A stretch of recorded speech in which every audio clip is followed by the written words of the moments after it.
Good morning. My name is Denise Jaworsky, and I'm a general internist in Terrace, which is on the unceded territory of the Tsimshian peoples. When I was an internal medicine resident, we had to do a quality improvement project, and the main learning for me was that it was a make work project. It wasn't until I had my own practice that I really understood the value of quality improvement. I watched inefficiencies and waste cause me to hemorrhage both time and money. I did a small project to switch spirometry reading from paper to electronic reporting, and my reporting time was reduced by over 75%, time that I now use to chase my toddler around the house. A culture of quality improvement has the potential to transform healthcare organizations. In BC, the Specialist Services Committee created the Physician Quality Improvement Initiative. And in 2017, this programming began in the Northern Health Authority. Since then, 9 physicians have completed advanced QI training and over 50 more have completed intermediate level training. However, despite an annual budget of over $1 million, physician expertise has been underutilized and physician retention in ongoing QI work has been variable. Today, I will talk about opportunities to improve physician retention in QI and increase the return on investment into this valuable resource.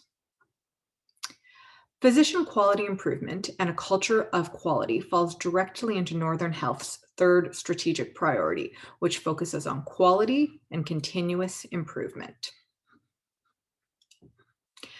When I started my action learning project, I knew that change would be challenging and that change theory could help drive this process. I scoped my project to the stages of aligning key stakeholders.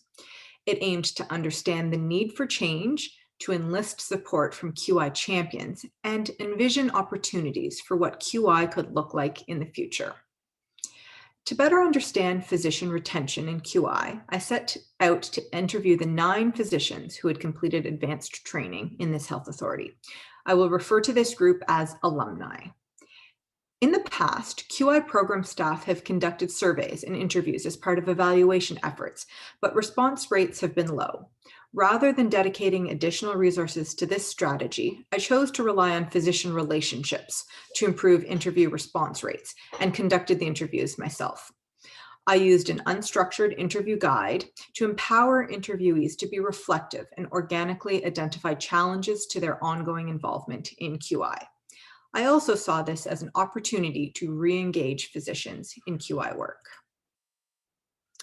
My goal was to get a response from approximately 70% of physicians who had completed advanced QI training through Northern Health. My actual response rate was 100%. Through these interviews, I identified 3 common topics, including successes of the PQI program, lessons learned, and change ideas. In the next 5 to 6 minutes, I will go through each of these ideas in more detail. First, let's talk about PQI successes. The first success is that QI is routine for alumni. Most alumni reported that they have embedded QI into their daily work. They complete small QI projects routinely and feel their involvement in PQI has helped them to develop their own culture of quality. The next success is that alumni are passionate about QI. It was clear that the physicians who have gone through advanced QI training are passionate about QI work and their projects. They're excited to be doing something they see as improving healthcare systems. They identified that passion and interest need to be the driving force for QI, but also that appropriate compensation should be in place so physicians are not just doing this off the side of their desk. The next success is that alumni are mentoring, both formally and informally. Although few alumni described QI mentorship through a formal role, many described ongoing informal mentorship that they engage in. This can take the form of encouraging others to pursue QI, acting as a sounding board for projects, helping to network and build connections, helping to navigate local resources, sharing knowledge around health authority structures, and supervising trainees to do QI. For many of these physicians, this is unreported and unpaid.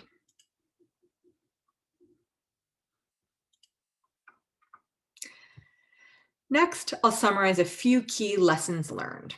Lesson 1, align your project with health authority priorities. One of the strongest recommendations expressed by alumni was to ensure projects align with provincial or health authority priorities. The projects that were sustainable described strong operational support and engagement. Many alumni described frustrations around lack of operational support, staffing, and funding. They highlighted the importance of strong buy-in from leadership as well as appropriate stakeholder engagement. This brings us to lesson number 2. Operational support is crucial. Alumni struggled to engage department managers as key partners in their projects. Some found the lack of manager support to be exhausting, and others shared this was a common challenge and that they were warned that managers don't like to help. And that was a direct quote from one of the participants. Lesson number 3, you need a team to do QI. Alumni recognize that PQI projects need many stakeholders beyond physicians, and that the support structure around quality improvement is as important as having an interested physician. They described the need for protected time with key partners and identified it can be very challenging to get all the right people to the table due to capacity issues. Finally, lesson number 4, QI needs more than just physician time. Alumni were frustrated with the lack of funding available to develop or sustain projects. This was particularly evident in QI projects that focused on new service development. These challenges discouraged physicians from ongoing QI engagement.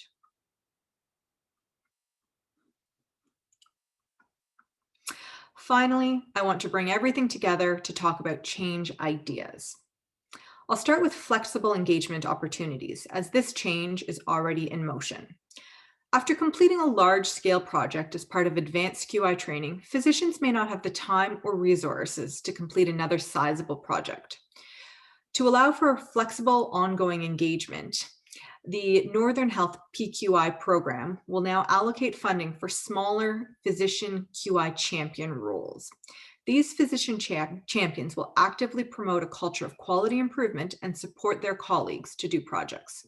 This past quarter, I piloted this type of engagement and was able to support 2 physicians in a remote northern community in their PQI projects. A second change idea is to reallocate underutilized physician engagement funding to support alumni networks. Alumni described a feeling of isolation and not knowing what's happening with QI and the rest of the health authority. They described the need for a formal network of alumni across the health authority as a way to keep alumni engaged in QI. This could allow for ongoing networking, regular communications, sharing ideas and successes, and providing advice on projects. This idea has already been raised to the Northern Health Physician Quality Improvement Steering Committee with plans to explore it further. The final change idea requires a reframing of how we identify physician QI projects and priorities. It has the greatest potential to support a culture of QI at an organizational level, but will also need more stakeholder engagement to overcome resistance to change. The most prevalent concern expressed by alumni was the disconnect between physician QI priorities and health authority priorities. This leads to projects where physicians invest a large amount of time and energy without substantial operational support. Rather than relying on physicians to identify their own project ideas, an alternative approach may be to ask senior administrators and the health authority to identify key priorities for improvement, along with the resources, such as staffing and funding, that they will allocate to support improvement. They can then ask physicians to use their clinical, systems, and quality improvement knowledge to develop and lead quality improvement projects addressing those priorities and using the allocated resources. As part of this, physicians will also need to be redirected away from projects that involve new service development unless there is a health authority commitment to ensure sustainability.